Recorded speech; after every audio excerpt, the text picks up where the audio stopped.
My daughter was born in April of 1992. It was the very same day the Los Angeles riots broke out. And I remember driving through empty streets to get to the hospital. Back then, if you remember, our LA complacency was shattered.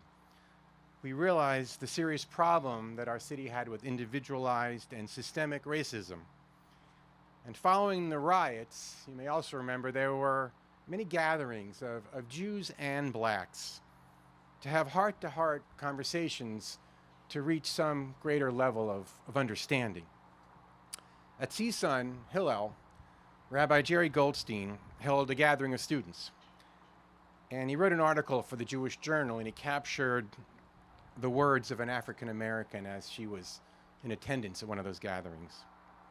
She said, "You have your religion. You have your language.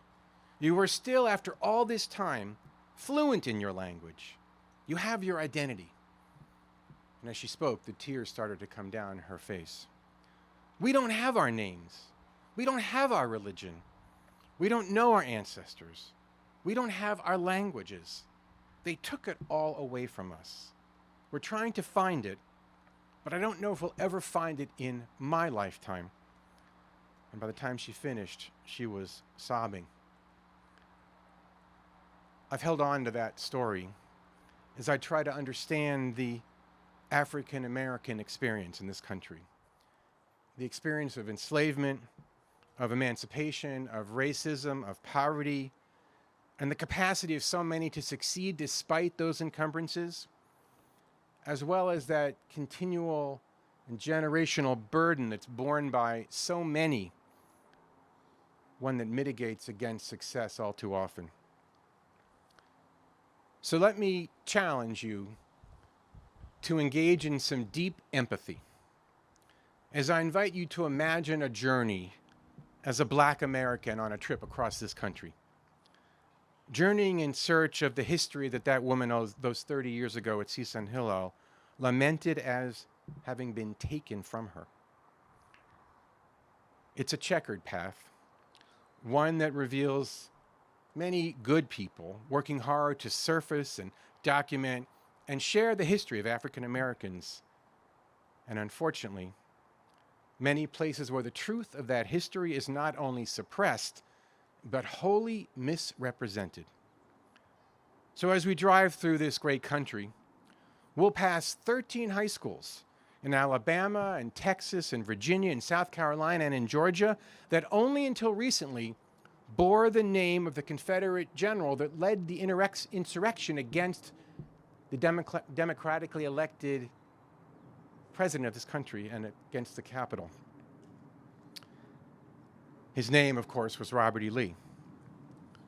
Only a few years ago, we would have passed 700 Confederate monuments in 31 states. Most of them were erected from the 1890s to the 1950s. Of course, we'll see statues of Robert E. Lee, of General Thomas Stonewall Jackson, of Jefferson Davis, all of them standing proudly over city squares. The reliefs of all three are carved at Stone Mountain, Georgia. To date, dozens of them have been taken down, not without opposition, but many still remain. On our tour, we'll pass many Civil War reenactments, where men and women dress proudly in period clothing, and they'll fire their muskets at each other, unloaded, of course. And the spectators will sip lemonade and munch on barbecue chicken. There's even a reenactment up at Fort Tejon about an hour from here once a year.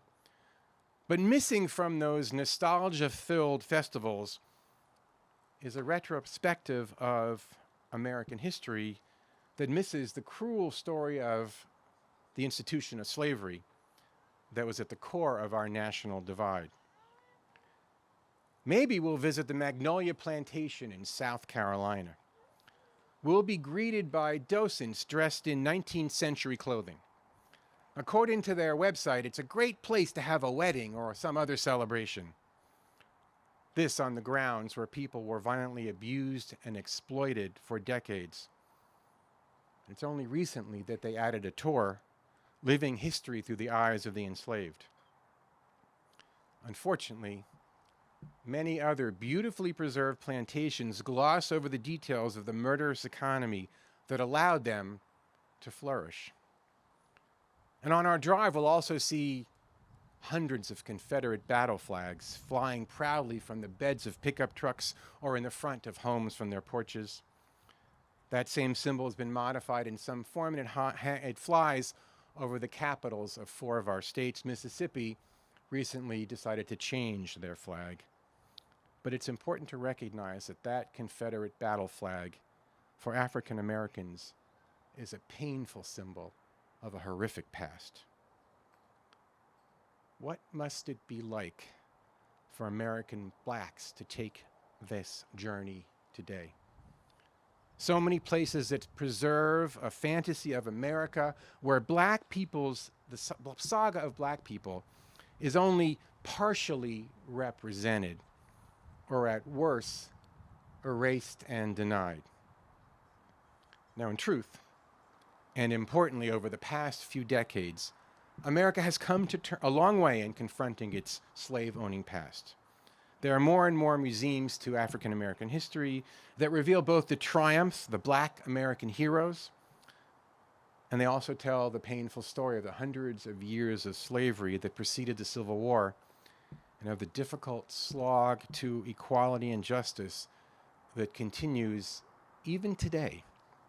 For many, we're not moving too fast, but for others, we're moving too rapidly. Okay, now to us, Jewish Americans, Jews of all colors. What does this empathic journey mean? Well, I believe that all Jews must stand in the forefront of those committed to remembering our nation's multi-layered past. Not out of a desire to debase the country, not to minimize our patriotism, not to embarrass anyone, but to stand in solidarity with all Black Americans and to come to terms with the racism and racist symbols that endure.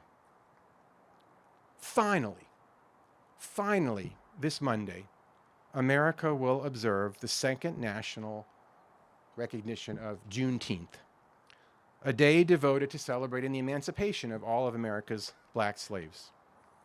It only took us 157 years after the end of the Civil War to declare that day a holiday. But the celebration is tempered still by the many states that are not only resisting the holiday, but are continuing to celebrate aspects of the pre-Civil War United States, all the while minimizing the atrocities that we carried. In this week's Torah portion, the Israelites are instructed to build a 7-branched menorah, not the Hanukkah one, but 7 branches that stood in the temple in Jerusalem.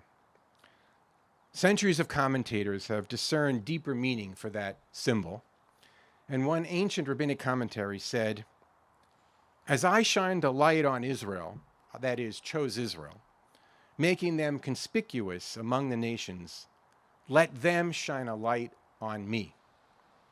So reflecting that ancient text, pun intended, the conservative movement in 1990 affirmed its own principles and wrote the following: "That doctrine of the election of Israel, of the choosing of Israel, the light being shined on Israel, offers a purpose for Jewish existence which transcends our narrow self-interest.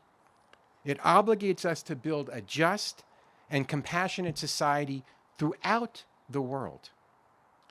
So, as the United States works to confront our past, the lessons that we Jews have learned from our own Jewish past, especially those taught by the Holocaust, especially because anti-Semitism is enduring, compel us to stand in solidarity with American blacks, both those who are Jewish and those who aren't. For our own self-interest, that's fair. So we'll be supported in our fight against anti-Semitism, and also in solidarity with the black community as we continue with them the battle against racism. Because together, we all might work to eradicate those enduring scourges.